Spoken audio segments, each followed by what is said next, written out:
आदाब, मैं हूं मोहम्मद जबरान नासिर और डॉन पर वक्त हुआ है आपके इजहार का। रमज़ान का माह मुबारक ख़त्म हो गया। आज 3 शव्वाल है। टेक्निकली ईद है, मगर ईद मुबारक कहूं कि नहीं, ये सोचने पे मैं मजबूर हूं कि इस ईद पे मुबारक क्या है।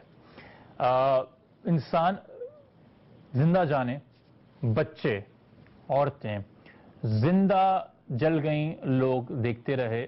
मैं बात बगदाद की नहीं कर रहा। इसमें कम उम्र बच्चे भी थे, कुछ चंद माह के भी थे। इस चीज़ का लिहाज नहीं किया कि वो गुनाहगार हैं कि नहीं, बस उनको जला के मार दिया गया। मैं बात कर रहा नहीं हूं दम्माम की। और जब ये लोग बच्चे जल रहे थे, झुलस के मर रहे थे, चीख रहे थे कि कोई इन्हें बचाए, तो बाहर इनको आग लगाने वाले नारे लगा रहे थे और खुशियां मना रहे थे। मैं बात नहीं कर रहा सदरूद की पहाड़ियों पे जहां इजरायली बैठ के गाजा पे बम गिरते हुए देख रहे हैं। मैं बात कर रहा हूं गुजरावाला की, मैं बात कर रहा हूं पंजाब की, मैं बात कर रहा हूं पाकिस्तान की। गुजरावाला में क्या हुआ?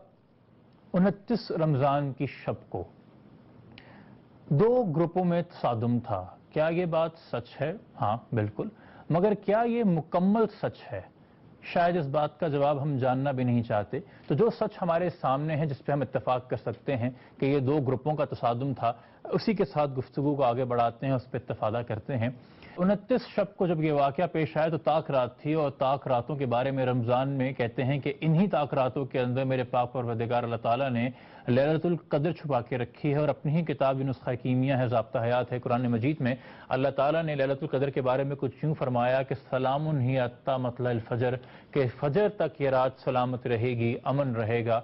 तो मेरे ख्याल में अल्लाह ताला की सिर्फ ये मुराद नहीं थी कि इस रात के अंदर अल्लाह ताला तमाम अमन कायम करके रखेंगे और मजबूर कर देंगे इंसान को कि वो अमन में रहे, बल्कि शायद कुछ तवक्को इंसान से भी थी, रोज़ेदार से भी थी कि तुम रोज़े में हो, तुम रोज़ेदार हो, तुम ज़रूर अपने आप को बुरे कामों से दूर रखोगे, तुम ज़रूर अपने ज़मीर पे काबू पा रखोगे, तुम ज़रूर अपने अंदर का शैतान बंद करके रखोगे, और तुम दुनिया के ऊपर कोई भी नफरत या किसी तरह का की दहशत नहीं फैलाओगे, किसी का तरह की हंगामा राय नहीं करोगे, और सब कुछ अमन इत्मीनान से होगा। ये कुछ अल्लाह ताला की शायद तवक्को भी थी रोज़ेदार से, और कुछ वादा भी था रमज़ान की बरकतों का और रहमतों का।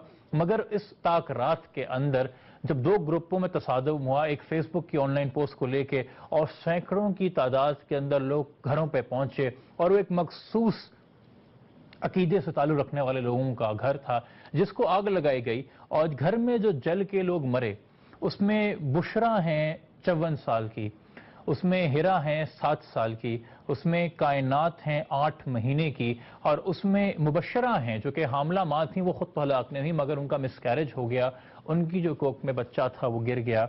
वो बच्चा जो कि दुनिया में आने से पहले ही दम तोड़ गया। ये हिरा जो 7 साल की थी, और ये जो कायनात थी 8 महीने की, इन पे तो रोज़े भी फ़र्ज नहीं थे। शायद इनको तो इस वक्त नमाज की तालीम देने की उम्र थी। इनको तो सही पता भी नहीं कि अकीदा क्या है, मज़हब क्या है। ये तो कमसिन बच्चे थे। मगर जब इनको जलाया जा रहा था तो बाहर जो नारे लग रहे थे इनके घरों के, वो तमाम मजहबी नारे थे, वो तमाम किसी न किसी मजहबी हस्ती की याद में थे। और मेरे मुल्क के नौजवान खुशियां बना रहे थे कि उन्होंने क्या खूबसूरत कारनामा सर अंजाम दिया है, इन मासूम बच्चियों को जिंदा जला के रमज़ान के अंदर। और फिर यही नौजवान मेरे मुल्क के सवाल करते हैं, क्या इजराइल के सीनों में दिल नहीं है? एक ऐसे सदरूद की पहाड़ियों पर बैठ के तालियां मारते हैं, सीटियां मारते हैं जब गाजा पे बम गिरता है। ये कैसे गाजा के कमसिन बच्चों को अपाहिज कर देते हैं, समंदर पे जब साहिल पे वो खेल रहे होते हैं तो उन पर बम गिरा देते हैं। क्या ये नौजवान बच्चे पाकिस्तान के सदरूद के पहाड़ियों पर बैठे उन इजराइलियों की तरह नहीं लगते आपको? शायद ना लगते हों, मुझे थोड़ी बहुत छवि आई उनकी उसमें। जो जाबरियत, जो बारबेरिज्म इन्होंने दिखाया, जो इन्होंने गैर इंसानी, गैर मजहबी छोड़िए, गैर मुस्लिम छोड़िए, जो गैर इंसानी फेल उन्होंने दिखाया, उसकी मिसाल शायद हमें ना मिले। मगर इसी अधूरे सच के साथ कि ये 2 ग्रुपों में तसादुम था, हमारा मीडिया, हमारी कौम और ख़ास तौर पर हमारी हुकूमत सब्र और इस बात पे इत्तफादा करने को तैयार है कि ये 2 ग्रुपों में तसादुम था, और इस तरह के तसादुम तो होते ही रहते हैं इस्लामी जमहूरियत पाकिस्तान के अंदर। और رمضان کے اس بابرکت مہینے کے اندر جب یہ آخری 29ویں شب کو یہ واقعہ ہوا، پھر 29ویں رمضان ہوئی، جب ان لوگوں کو دفنایا گیا، ان کے جنازے ہوئے، اس پہ بھی ہمارا میڈیا، ہماری قوم اور ہمارے منسٹر خاموش رہے، ہمارے بڑے بڑے حکام خاموش رہے۔ آواز اگر اٹھائی تو اس میں سراہنے کی بات ہے کہ عمران خان نے ضرور اس کے اوپر ایک سنجیدہ اور ایک مثبت بیان دیا اس بات کے اوپر۔ پروگرام میں وقت ہوا اس وقت ایک بریک کا، بریک کے بعد واپس آئیں گے اور آگے بڑھیں گے، ہمارے ساتھ رہیے گا۔